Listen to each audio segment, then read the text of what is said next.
Hello hi everyone.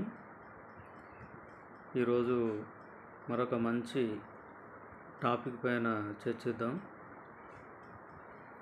Topic is reading of books reading. ఇది ప్రతి మనిషికి కూడా దైనందిన జీవితంలో ఒక భాగం కావాలి. దీని వలన చాలా ప్రయోజనాలు ఉన్నవి.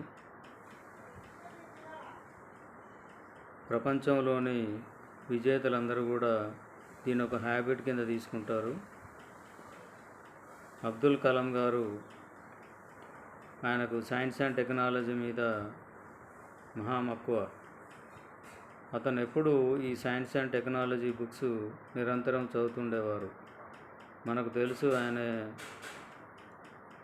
ఎంత స్థాయికి ఎదిగిండు. ఒక సైంటిఫిక్గా ఎంత ఎత్తుకు ఆలోచనలు చేసి మన భారతదేశానికి కావాల్సినటువంటి అగ్ని మిసైల్ లాంటి బ్రహ్మాండమైనటువంటి మిసైల్ రూపకర్త డాక్టర్ ఏపీజే అబ్దుల్ కలాం.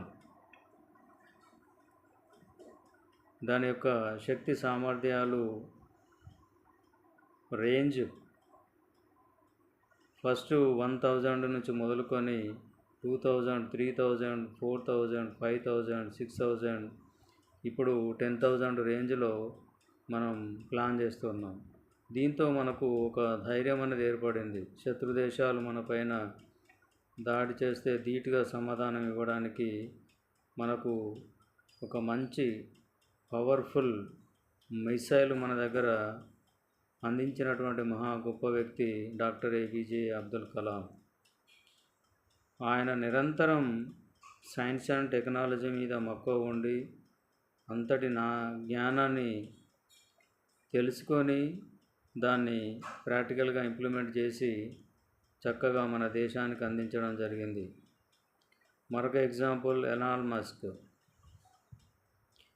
అతనికి టెక్నాలజీ అన్నా, ఆర్టిఫిషియల్ ఇంటెలిజెన్స్ అన్నా, శాటిలైట్స్ అన్నా కూడా మహా మక్కువ. నిరంతరం అతను చదువుతూనే ఉంటాడు. సో ప్రపంచంలోని విజేతలందరూ కూడా బెస్ట్ రీడర్స్. దీని వలన చాలా ఉపయోగాలు ఉన్నవి. చదవని వారికి, అసలు బుక్ రీడింగ్ మీద అవగాహన లేని వాళ్ళు చదవని వాళ్ళకంటే చదివిన వారికి చాలా బెనిఫిట్స్ ఉన్నవి. చదవని వారికి ఎలాంటి కొత్త విషయాలు తెలియదు. Different cultures, different states, countries, cultures, ఈ కమ్యూనికేషన్స్, ఇవన్నీ కూడా ఎలాంటి అవగాహన ఉండదు. నాలెడ్జ్ అనేది ఇంప్రూవ్మెంట్ కాదు.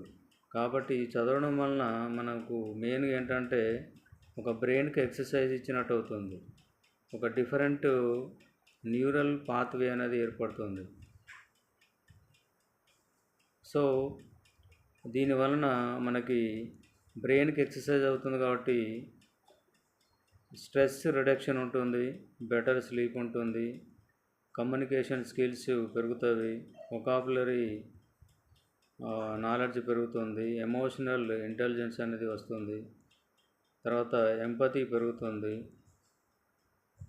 సబ్జెక్ట్ మీద మంచి అవగాహన వస్తుంది, నాలెడ్జ్ అనేది ఇంప్రూవ్మెంట్ అవుతుంది. సో ఈ రకంగా మనం మెంటల్గా మంచి హెల్త్ అనేది డెవలప్మెంట్ అవుతుంది. కాబట్టి మెంటల్గా హెల్త్ ఎప్పుడైతే డెవలప్మెంట్ అవుతుందో మనకి ఫిజికల్గా కూడా దాని యొక్క ఎఫెక్ట్ ఉంటుంది. కాబట్టి మెంటల్ హెల్త్, మంచి హెల్త్ ఉండడం వలన ఫిజికల్ మీద మంచి ఎఫెక్ట్ వస్తుంది. సో సబ్జెక్ట్ మీద మంచి గ్రిప్ ఉంటుంది, నాలెడ్జ్ పెరుగుతుంది, కమ్యూనికేషన్ స్కిల్స్ పెరుగుతాయి. ఇన్ని రకాలుగా మనకి ఫిజికల్గా, మెంటల్గా, తర్వాత ఒక న్యూ పాత్వేస్, న్యూరాన్స్ అనేటువంటివి కొత్తగా జనరేట్ అవుతాయి. సో ఎక్కువ లైఫ్ స్పాన్ కూడా పెరిగేటువంటి అవకాశాలు ఉన్నవి. ఇవి నేను చెప్తున్న మాటలు కాదు. సర్వే చేసి డిఫరెంట్ పర్సన్స్ని వాళ్ళు ఐడెంటిఫై చేసినప్పుడు ఈ రిజల్ట్స్ ఏ విధంగా ఉన్నవి, రీడింగ్ చేసే వాళ్ళ యొక్క ఇంప్రూవ్మెంట్ ఏ విధంగా ఉందనేది సర్వే చేసినప్పుడు ఈ ఆశ్చర్యకరమైనటువంటి విషయాలన్నీ కూడా బయటపడ్డాయి. కాబట్టి రీడింగ్ బుక్స్ అనేది మనం ఒక వ్యాపకంగా పెట్టుకోవాలి. దాని ద్వారా మంచి నాలెడ్జ్ వస్తుంది. విషయం పైన అవగాహన, స్పష్టత వస్తుంది. మనం ఇతరులకి సలహాలు ఇవ్వచ్చు. మనకు మనమై కొత్తగా ఏదైనా కనిపెట్టవచ్చు. నలుగురికి మంచి విషయాలు చెప్పవచ్చు.